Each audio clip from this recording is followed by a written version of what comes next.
I was just telling somebody a minute ago I was foggy brained. I'm having trouble thinking through things, and then I just grabbed the table, forgot my iPad was on it, and flung it here in the front row. So anyway, this is the kind of day it is. We're glad that you're here, glad that you're joining us today.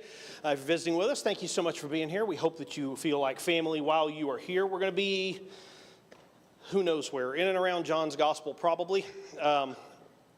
May not stay there all that long, but that's where we're going to start anyway. We've been working our way in John's Gospel. If you weren't here for first service, the sermon is from the end of John chapter 1. To tell you how foggy-brained I am, I was laying in bed last night as just getting ready to fall asleep, and Jen's next to me, and she asked me, she goes, "You preaching from John chapter 2? And I'm like, "Yep." And dreamt about, it's a weird thing. Like, I will dream through my sermons when I barely sleep on Saturday nights.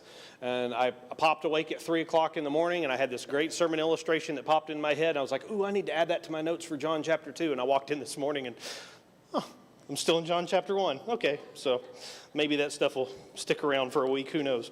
But in John chapter 1, again, what we've been getting is over and over again this idea of testimony. There's kind of this court trial going on in the background of John's gospel. And what's happening here, and Lord willing, we'll look at it a little bit more in detail next week when we actually get to John chapter 2. Jesus starts doing these signs and wonders, and they function an awful lot like the signs and wonders in Egypt. We mentioned last week that John is very attuned to what's going on in Exodus.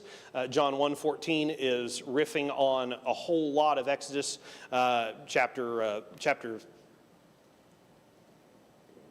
33 and 34. Sorry, had to wait for the lazy Susan to come around again. John 33 and 34, and what's going on with God revealing himself to Moses. Yahweh, full of compassion and mercy, slow to anger, abounding in love and faithfulness. And so, when Jesus is said of him that he came full of grace and truth, we ended up talking about that verse. And again, a perfectly legit translation of God's statement of himself there is he is the gracious God. Oh, there's grace. And we typically say faithfulness, although almost as often in your Old Testament, that word is translated as truthfulness. He is the God of grace and truth. Here Jesus comes and he is grace and truth. So John is thinking a whole lot of Exodus type of language going on here. And so as we start getting into the signs and wonders in John's gospel, what we start seeing is the signs and wonders fly right in the face of the Roman gods. Of all the gods of the empire that people would worship or celebrate, or all the festivals that people would do, you start looking at what Jesus does in this gospel. They tend to be different signs. And I'm intentionally avoiding the word miracles, because that's not the word that John uses. He uses the word signs. They point to something about Jesus. And so as we look at those signs, they are pointing toward a truth about Jesus. Again, just a little forward for what we're going to be doing next week with that. But we get a little bit of that here at John's Gospel, chapter 1. One of the things I want us to notice is that Jesus is portrayed to Jew and Gentile alike in John's Gospel. Matthew's Gospel is very Jewish.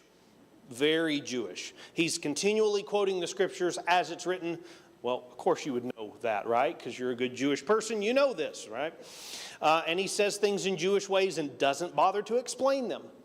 John is thinking very Jewish as well, but he stops to explain them to Gentiles. By the time that John is writing this gospel, the church is pretty 50-50 Jew and Gentile. So just to throw something out there and assume everybody's going to understand it, that's not John's operation. So look at chapter 1 and verse,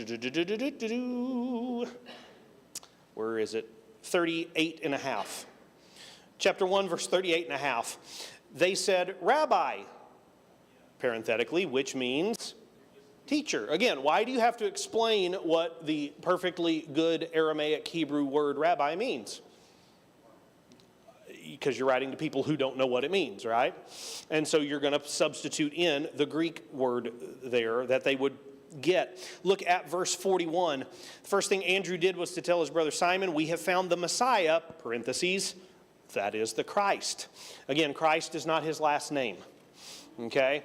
There's a hilarious comedy skit by Michael Jr. Is that the comedian's name, Michael Jr.? He talks about Jesus' brothers. What if you were not Jesus Christ, but you were James Christ? And it's kind of funny, right? Because you're James at the party, and they're like, hey, guys, we ran out of drinks. James, can you do your thing? Well, I'm not Jesus. I'm James. Anyway, Christ is not his last name. It's his title. And so we're getting the Aramaic Hebrew word, Messiah, and he feels the need to translate it into Greek so that people understand it. Christos, Christ, which means Messiah, which means anointed one, okay? And we get to that whole prophet, priest, and king thing through there. It happens one more time down here. Again, foggy memory that's not working. Oh, yeah, the verse 42. You are Simon, son of John. You will be called Cephas. Cephas is Aramaic, which means Petros. That's Greek. Put it in English, Rocky. Peter is a transliteration of a Greek word, where we take a Greek word and we spell it with English letters to try to sound alike. We do that a lot in our language. It means Rocky. Peter is Rocky. It's his nickname. So again, John is going that extra mile to try to make sure that both Jew and Gentile in this writing understand what's happening. He takes great detail to do that. Another thing that I kind of find interesting here in this text is the need to go and tell.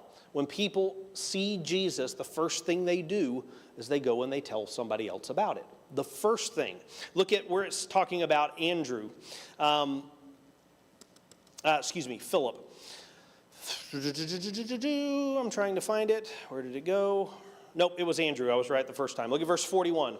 The first thing Andrew did was to find his brother Simon. The first thing he did when he figured out who Jesus was, when he figured out where Jesus is staying, when he's following Jesus, the first thing he does is he goes and tells somebody else.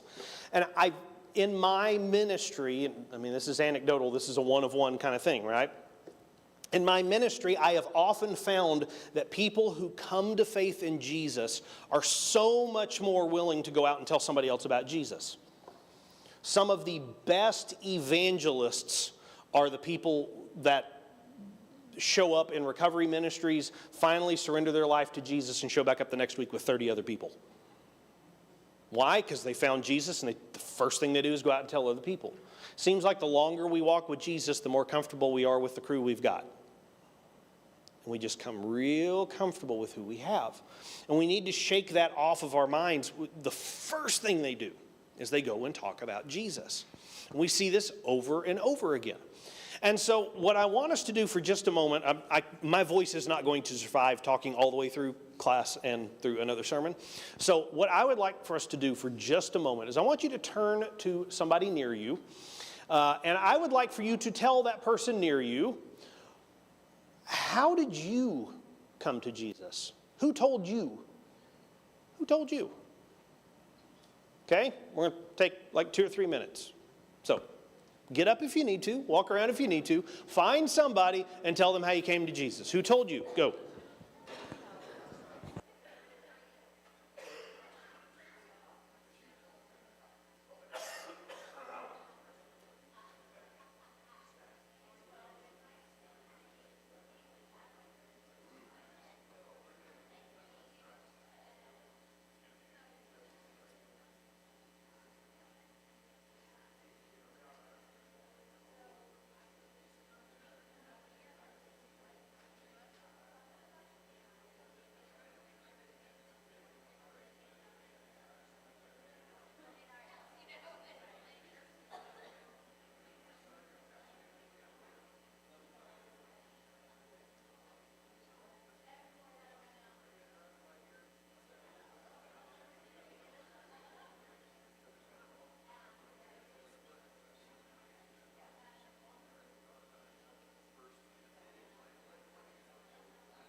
Okay, that was more than 2 or 3 minutes because I was enjoying hearing stories from others.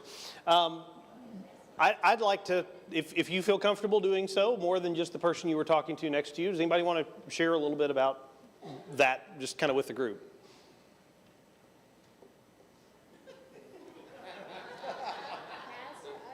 Go for it.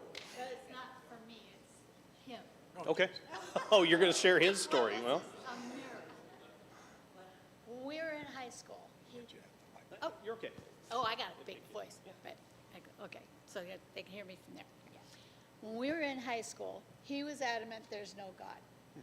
And I always believed in Jesus, but not walking with him. So the years go on, he gets married, I get married, and 30 years pass.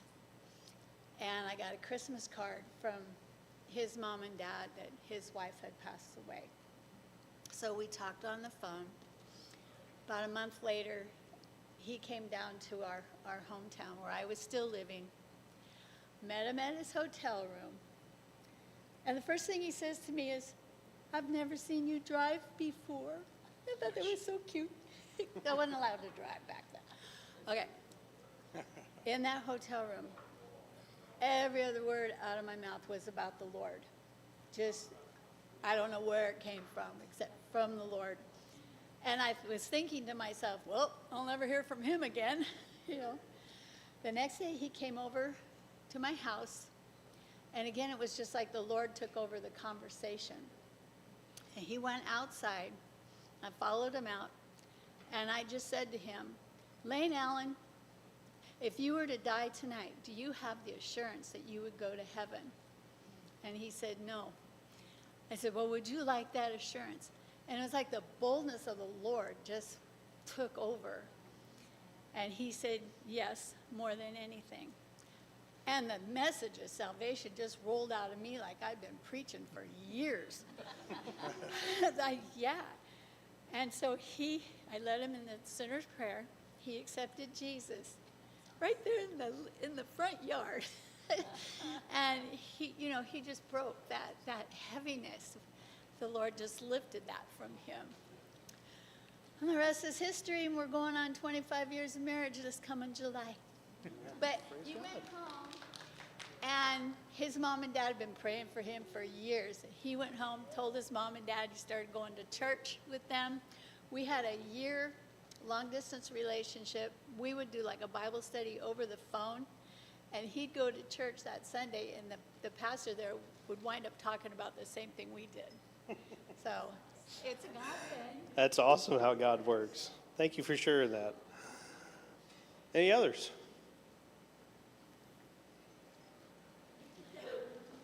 Yeah. Well, mine is a story of how the Lord can find you even in maybe a religion that isn't teaching fully the truth.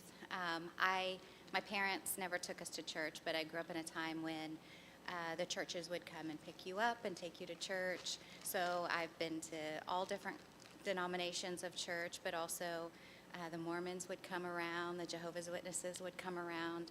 But I remember the Lord truly meeting me and me understanding his love for me actually when I was studying with Jehovah's Witnesses and reading about his crucifixion and what led up to that, and just realizing how much he loved me.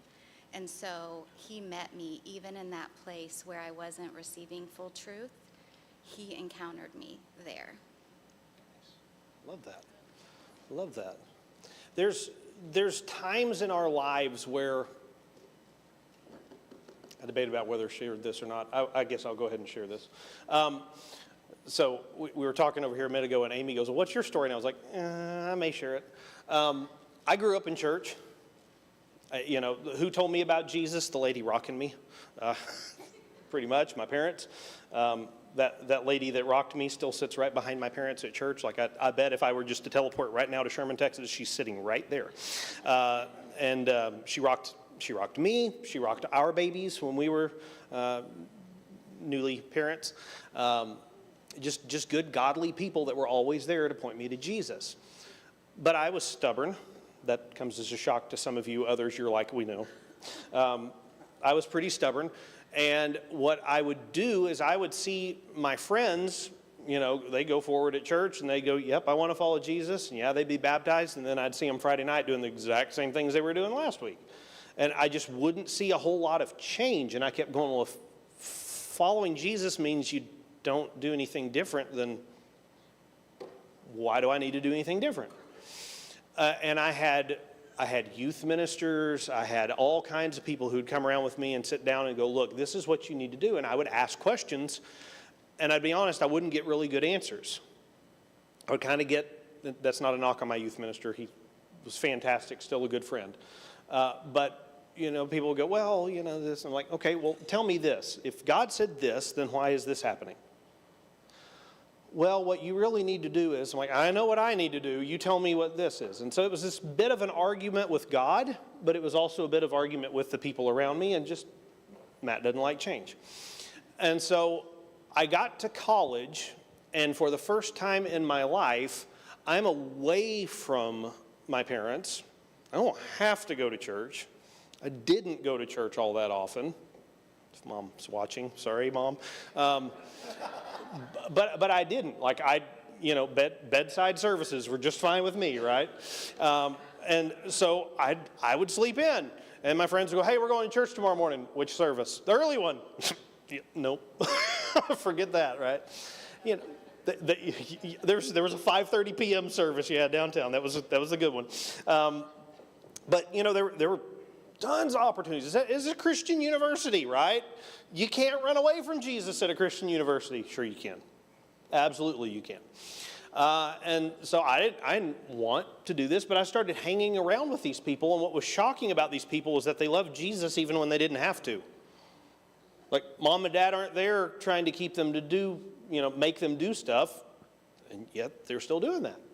They'd give up their Saturday and go do a service project. They'd give up their spring break and not go do spring break things, but, go rebuild houses from a tornado. It's like, that's weird. That's different. And so God got a hold of me while I was there at college, and I had a conversation with somebody, and I was like, yeah, well, that affected me. And I walked back to my dorm room, and I sat there long enough, and I was like, yeah, I need to give. I never doubted that Jesus was real. I never doubted anything like that. It was just why would I go through the trouble of being baptized and doing all that? Why would I do that? Why? Well, that day I really felt convicted, and I was like, okay, I need to do that. The closest church to me, I've never set foot in before, but I'll go. I've got some friends that go there. Nobody will know me. It will feel comfortable. This will be easy.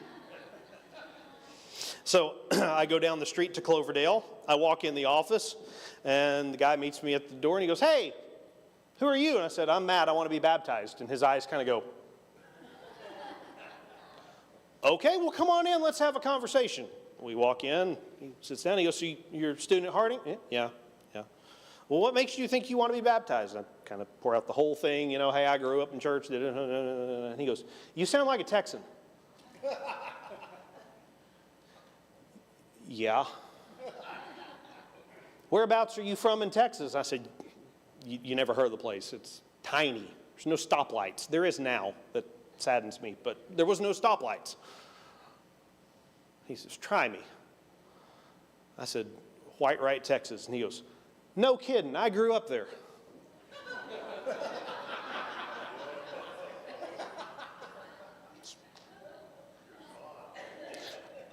Okay. He goes, who are your parents? I said, well, my dad didn't grow up there. Well, who's your mom? Her name is Karen. And he goes, Karen Darwin? I went, yeah. I have known your mom since I was this tall. Then I told him who my dad was, and he's like, oh, I know Bruce. I'm like, okay, so here I was trying to run away from God and going, man, I'm just going to sneak in here and nobody's going to know me. And the guy who knows everything about my family is the guy. And so I sit there and I talk with Tom for a few minutes, and we get to know each other really well. I was baptized that day, and I would love to tell you that from that moment on, it's been an easy walk, but it hasn't. It's got its ups and downs. The reason that God calls Israel, Israel, is the idea that they wrestle with him. And your walk is a wrestle with God. There have been moments where I was preaching sermons and I would go back to my office and go, I'm not sure I believe that. I have to preach that because that's what my church believes, but I'm not sure I believe that. And so there's a whole stack of sermons in my office in a box. Actually, it's actually in Cooper's office right now, but it's in a box. He doesn't know which box because I won't tell him. But nobody's really allowed to read them. They're just there for me to remember. I had to wrestle with my faith. I had to come to believe what I believe on my own. I couldn't just take what was told me. I started there, but it took a growing and a wrestling and a stretching and a whole lot of heartburn to be able to get where I am today. Now, I share that with you because we come to the Lord in different ways, right? We some of us are born and raised in it. Some of us had no struggle at all. Some of us have just cruised right in. Others, it's been a real struggle. Others go from, I don't believe any of that, to, yeah, I believe. Others of us, it was just, something you do, to, no, it's who I am. And so it's different for different people. And what I have found is that when we're talking about come and see with Jesus, when it's our job as disciples to go and make disciples, to call people to follow Jesus, so often we walk in this idea of, well, there's got to be a formula, right? Anybody worked in sales before? Did you have a script where if you just go down this script, I guarantee you people will buy what you're selling? Okay, I for a short time I was dealing with a script like that, I will tell you. Did you know people are different? Did you know not everybody's the same? It's shocking, I know. But what you'll find out is that what works with somebody doesn't work with somebody else. And so the idea that we're going to be like used car salesmen and go around and sell Jesus, it's not a good idea. What we find is that people, I want you to just look at who does what here. Again, we read this text in the sermon, but we're not covering it like this. This is verse 35. The next day, John 1, verse 35.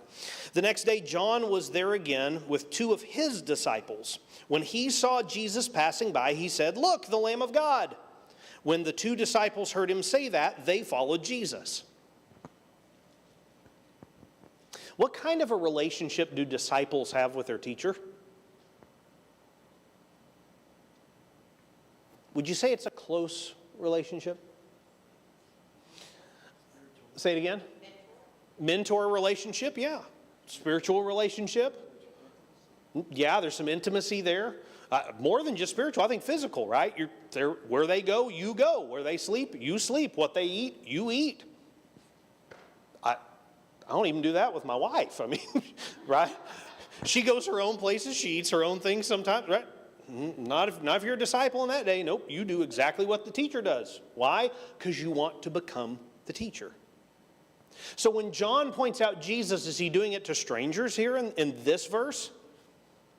He's talking to people who know him, who love him, who care about him. And he goes, you need to go follow that guy. Then we end up getting down here and we see that the two disciples are following. And then Andrew, this is verse 40. Andrew, Simon Peter's brother, was one of the two that heard what John had said. The first thing Andrew did was go and find his brother. What kind of relationship do brothers have? P.S. I know. It's complicated, right? They're brothers, right? But what I can tell, like my brother lives in Colorado. I haven't seen him in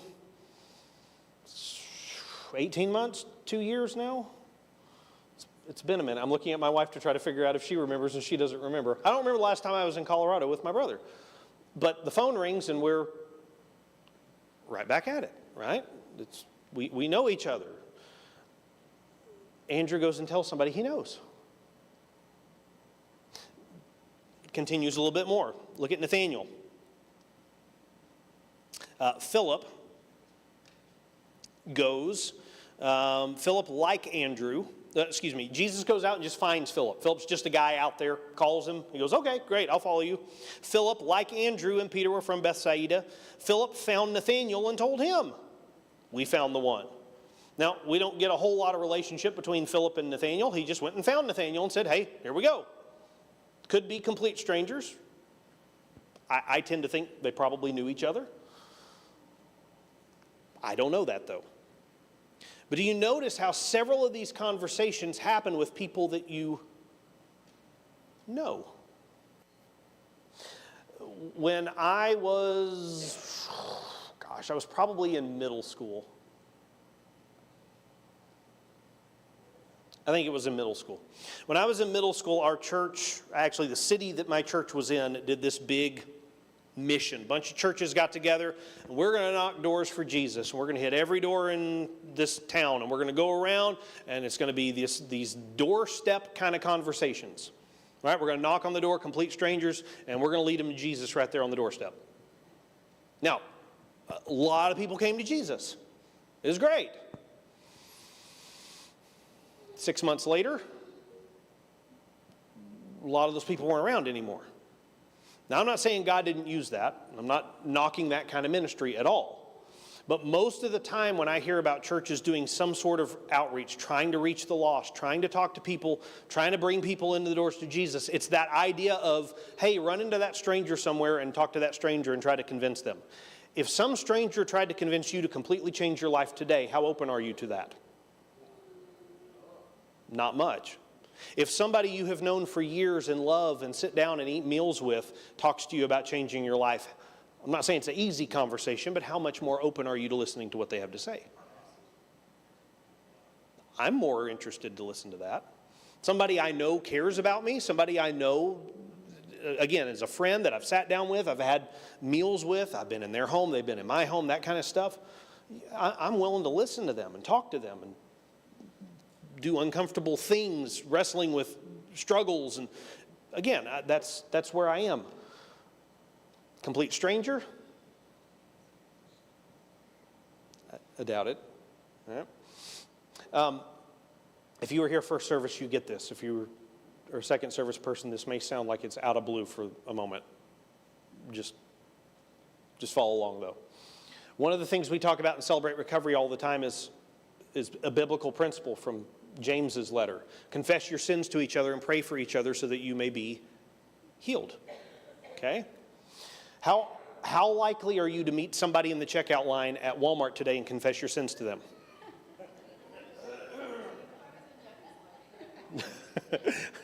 Hi. Yeah. Hi, my name is Matt. I deal with anger issues. I let it frustrate me to no end, and then I'm quiet and shut myself off from everybody. Who are you? We tend not to do that, right? Would you maybe do that with a person under your own roof? Would you maybe do that with somebody you've known for years and years and years and years? Maybe, maybe not. But it's actually what we're called to do. And so what we have to do as believers is we have to talk to the people we know. Now, here's the next part of this. Because again, my throat is reminding me I'm talking too much. Yes, ma'am. Please do.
Amen. Thank you. I love that phrase that you use, that God can use you where you are. And that's exactly right. Matthew's gospel, end of chapter 9, early chapter 10. Jesus is walking around and he looks out and he sees all the broken people, and splanksonomai, wonderful Greek word that means like gut punched. He's sick to his stomach at what he sees. And he says, pray to the Lord of the harvest to send workers into the harvest, for the fields are ripe, right? The very next thing he does, he tells his disciples to pray for somebody to go out there, and then he goes, hey, you're it. You're the answer to the prayer you've given, all right? How often we ask God, man, God, please do something. Send somebody to talk to these people. Well, you know them. God's put you there. So here's what I would like for you to do for just a couple moments. I would like for you to think and share with, it could be the same person you were talking to a minute ago. It could be somebody totally different. Who is somebody in your life that does not walk with Jesus, maybe never has walked with Jesus, or they're currently not walking with Jesus? You can fill that in however you want to. That you know that if you took them for coffee and sat down and had a conversation with them, they'd listen to you. They'd talk to you. They love you, and you love them. So, talk with whoever it is, and share who that person is and how you know them. Ready, set, go.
She knows him.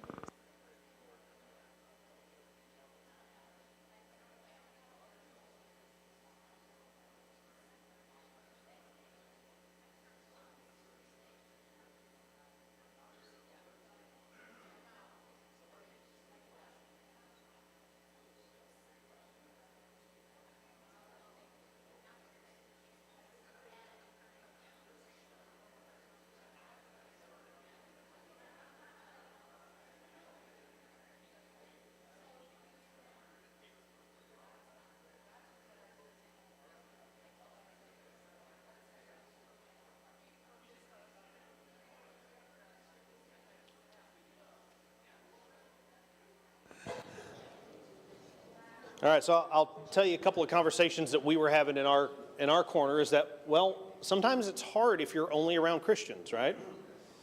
If I'm surrounded by Christians, then they know Jesus, and the conversations come naturally, right? We talk about Jesus because we all know Jesus, right? We pray for each other because we all want to pray for each other. I did something about 6 months ago, 7 months ago, and I took a step that put me around non-believers on a regular basis in a situation where I get to talk to them. Now, I had that at various other ministries and various other ways, but I have found that God has worked through that setup to put me in front of people who really need prayer, who are really open to listening to something, and I'm able to do something. Now, those conversations don't usually last very long. Sometimes there's follow-ups and, hey, you said about, And again, I don't know what God is going to do with them. That's not my problem. And I say that kind of sarcastically, but it's not, right? I can preach a perfect sermon. Yes, sir.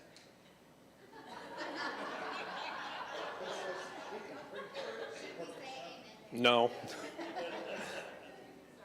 I'm using sarcasm. Please pick up on that, all right? It's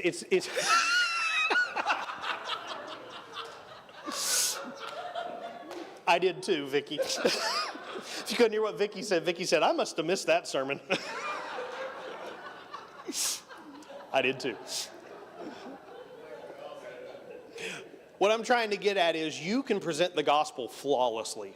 You can make every theological argument you want to. You can make every scientific argument you want to. You can go through every line of deduction, every line of reasoning that you want to. And if it's in your power to change somebody, it's going to fail. God can work through those conversations. God can work through very flawed conversations. Very flawed conversations. And He can do His work. So if you weren't here first service, let me steal a little bit of your joy from the perfect sermon that follows. Sometimes your job is just to introduce people to Jesus and let Him take it from there. So don't feel like it's all on you. Oh, I have to have this high stakes conversation. No, just share Jesus. Talk about Jesus. Mustard seed, exactly right, yeah? Yep, throw it in the ground. Somebody else can water it. Somebody else can fertilize it. God's going to make it grow. And so our job is to throw the seed. So if it's the person that you were just talking about, my encouragement is to pray for them. Talk to them. Love them. Be authentic with them. Don't pull punches, but don't set up a boxing ring either. Okay? Don't beat them with the gospel. Share Jesus. And may God work through that, and we'll trust Him to continue to work through that. But He has put us around people that need Him. So may we share Him with them. Yes, ma'am. Something I think we have to really be careful of too is in having flawed conversations, not trying to present the gospel in a way that makes it so palatable that we're feeding them chocolate chip cookies and neglecting to tell them that eventually they'll get diabetes. Ooh, yeah. Because sometimes, especially in modern worship and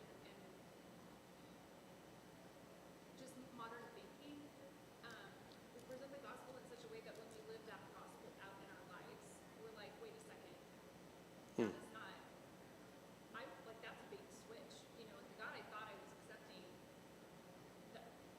He's doing these things in my life. It's painful and it hurts and I feel like, this is crude, this is crass, forgive my language, but I feel screwed over here. Mm-hmm. And, we have to be truthful because I think everyone comes to Jesus and has to give something up. You have to leave something at the cross. Mm-hmm. He calls us to that. Mm-hmm. And so we can't make the gospel so sickly sweet that, there's a tension between Mm-hmm. everything in Scripture. There's a tension. There's a not yet and a right now. There's a, you have to die to live, and you have to give to receive, and die to self. You know what I like? Do you know? I know exactly what you're saying, and thank you for bringing that up. If you couldn't hear what Amy was saying, she was saying that sometimes we are tempted to share such a sweetened version of the gospel that all we're doing is feeding people chocolate chip cookies for their whole life, and all of a sudden they have diabetes and don't know what to do, right? That's not true. How many times does Jesus say, count the cost? Right? We need to count the cost. John is writing to a church that is feeling that cost. They're being isolated, they're being persecuted, and he's trying to encourage them to hold on. He's trying to show them it's not easy, but it's worth it. Be honest about it. You don't have to put on a fake face and go, oh, yeah, it's easy following Jesus. No, it's not. It's not easy, but it's worth it. We'll continue this conversation next week. Right now, it is time to go wrangle your kids and get some coffee. You figure out which order to do that in, and we'll be back to worship in a few minutes.